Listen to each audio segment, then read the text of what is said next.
revise and consolidate and modernize the Roman law. So he established a commission of 16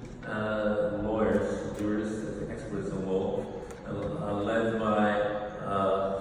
a jurist called Tribonian. And they, after a number of years, they managed to go through 2,000 books and 3 million lines of law, and to modernize the law, get rid of the things which were not good, and Justinian supervised everything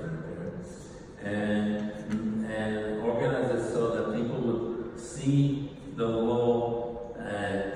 know every lawyer, a judge in different parts of the empire would have books of law available with the latest up-to-date version of the law, so they would know how to administer the law properly.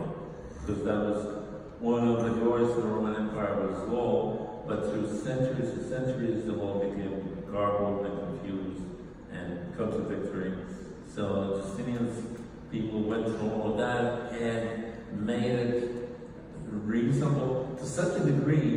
and this